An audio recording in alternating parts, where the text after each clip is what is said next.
When Madonna dazzles the football crowd, Clooney finds a new girlfriend, or Kate Middleton ponders having a royal baby, Lainey Lui not only knows about it first, she spreads the news. Lainey is an entertainment reporter who entertains and blogs a lot on LaineyGossip.com, where she loves being judgy.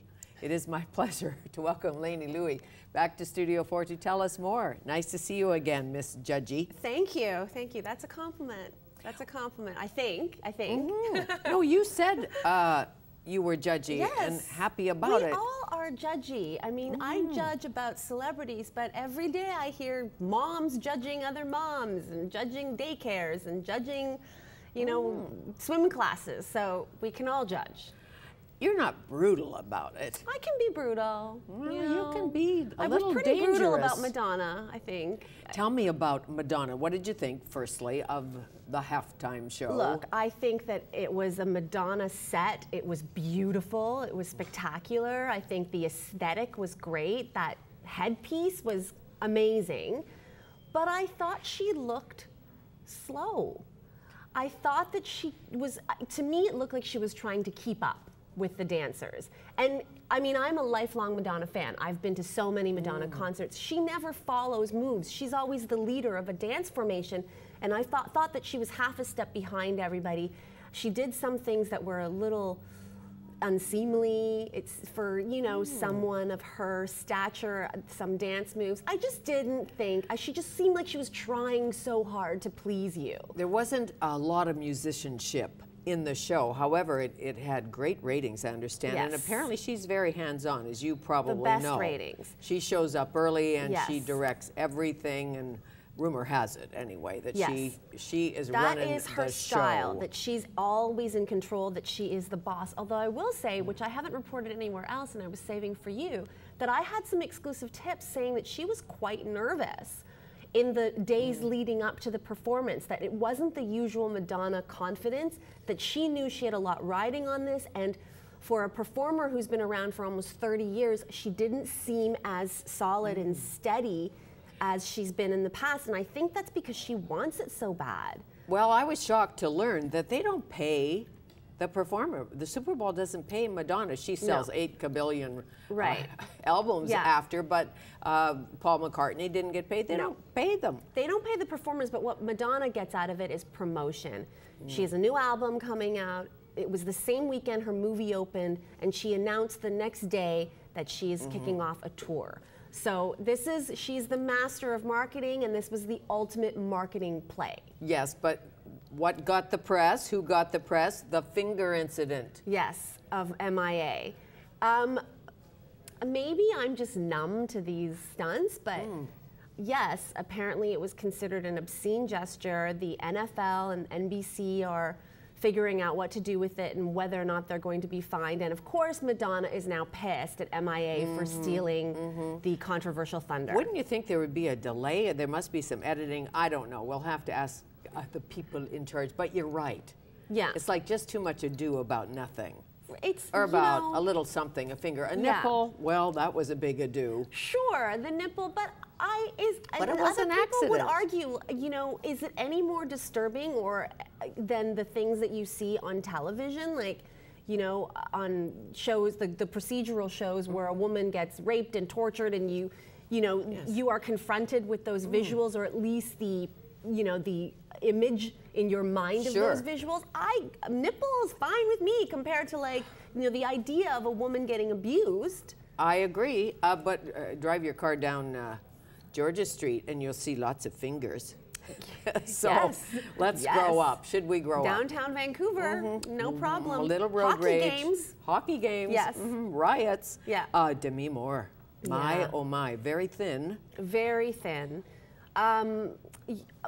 You know, what can I say about Demi Moore except that this is a lifelong issue for her. People forget, because she's been around for so long and she seemed to pull it together, that she had a very troubled childhood, a terrible relationship with her mother, troubled childhood. She was an addict when she was younger. Right before they filmed St. Elmo's Fire, she had to go to rehab to clean herself up so that she could be in that movie. And, you know, the Demi sales pitch is that I'm so self-actualized, I'm enlightened, I married a younger man, I have it under control. And then he cheated on her and they broke up and it unraveled and it showed how fragile her confidence was.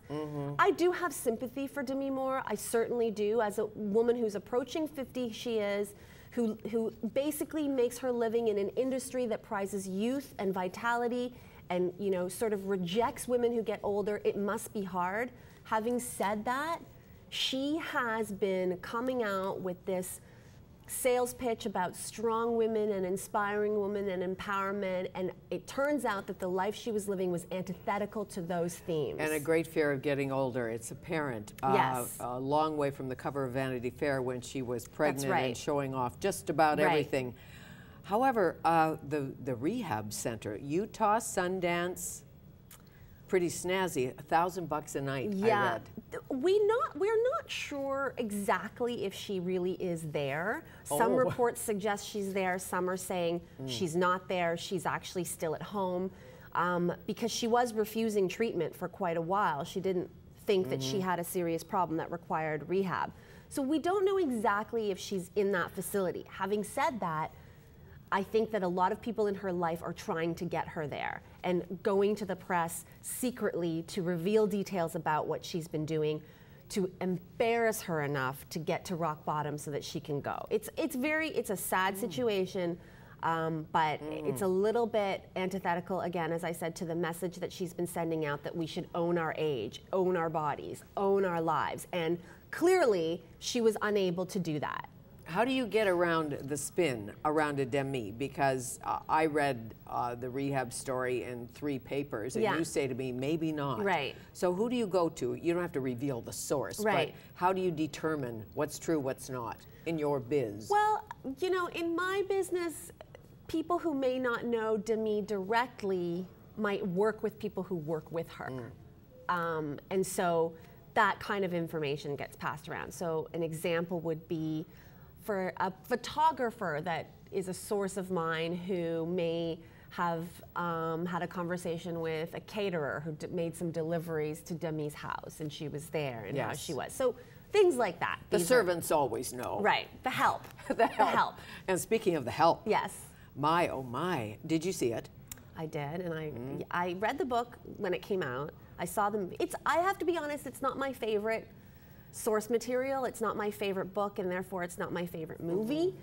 But that doesn't take away from the fact that Viola Davis gave an extraordinary performance, and I do think that she's going to win the Oscar. You do? Favorite for Best Actress? I think right now she's probably the favorite. Picked up the Golden Globe. Will beat Meryl. No, and picked Meryl up the SAG. Picked up the Screen Actors Guild. Yeah. Yes, Meryl got the Globe. Meryl got the Globe and Michelle Williams. It's you know what though? For the first time in a few years, this Oscar race is a race. There are, you know, unknowns. You can't, you know, put your mortgage on George Clooney. You can't put your mortgage on the artist. It is a race. Things are going to happen. People are shaking it up. So it's going to be interesting. I'm excited. Well, and people are definitely talking about all the movies for a change, rather than saying, I didn't see it, but I planned to go, but I didn't go. They're talking about the movies. I don't know if they're seeing them. Like, how many people, I mean, let's pull the studio, have seen The Artist. It's the silent Everyone's film. going to The Artist, but no one's gone. I guess people have gone, but it's that kind of thing. Because they're worried about the silent aspect. Yes. Will I like it? Will I understand it? Yeah. Will it be fun? Is it of Will there be a car chase? Era? You know, will there be a sex scene? You know, I saw The Artist. I thought it was a good movie. I'm not punching myself in the face, you know, out of excitement because it was so great. I would say my favorite movie of the list of best 9 is Midnight in Paris, Woody Allen. Oh. Wasn't that a great film? That was a marvelous movie. Exactly. I just wish it would get more love, but it might be too light, and there's the Woody Allen specter of it all. Although he does have a lot of friends in the voting academy, so I'm not sure. But that was my favorite movie of the year. I'm prejudiced. I like all Woody Allen's movies. Just do, always have. But when I left Midnight in Paris, I wanted to hop a jet. Yes. Didn't you? I did. I wanted to, as corny as this sounds, like I wanted to dance down the street. There was such a whimsy, and it was so smart and funny. I thought it was his best work in a long, beautifully shot. And the dirt on Thatcher, the Thatcher movie, Meryl Streep, is that she's marvelous, but the movie ain't so great. Oh, it's a mess. I heard. It's a mess. It's, you know, a creative mess. It's like in terms of story, the story's a mess. I personally thought she was good. I don't know that it was her best performance. It was a little bit cartoonish.